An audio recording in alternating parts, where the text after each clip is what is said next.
Ang susunod ko lamang ikukwento sa inyo ay bakasyon. Sagutin niyo kung ano ang bakasyon. Ang pagtulog sa umaga. Ang bakasyon ay nagpapaganda ng araw mo. Pwede ka maglakbay buong Pilipinas. Hindi naman na ganon, pupunta ka sa probinsya mo.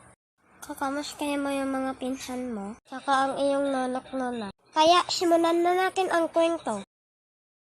Rain, mag-impake na kayo, magbabakasyon tayo. Magbabakasyon tayo? Oo, kaya mag-impake ka na. Yay! Yuhu! Nandito na tayo. Mama, akala ko kung sino. Grabe, kangkag. Hindi mo sinabi papunta kayo dito? Nakalimutan ko eh. Pagkatapos namin magkwentuhan, tapos sinabi ng pinsan ko, tara, swimming pool. Tara! Yun nga, doon kami pumunta. At nagsimulan na mag-swimming. Grabe, ang lamig. Tara na, ahon na tayo.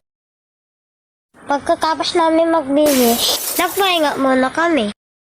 At pumunta sa akin si mama at sinabi, Nak, kumain ka. Busog pa ako? Kumain ka, kahit isang subo lang. Ito na, kainin mo na yan. Kinako kumanggi kasi nakakaya eh. Pagkatapos nun, pumunta ako sa bahay ng pinsan ko. At nanood kami. Nakatulog na rin ako doon. Namig na akong ginising ng mama ko. Uy, gising! Gising! Gising! Bakit mo? Papunta tayong dagat. Yay!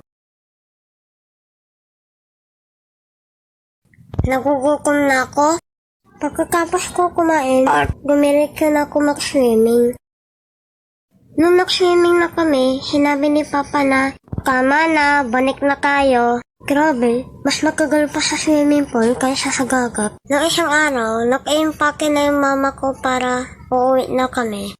Kaya ako, nanungkot ako. Kaya ito na lang ang last kong video sa bakasyon. Tara na!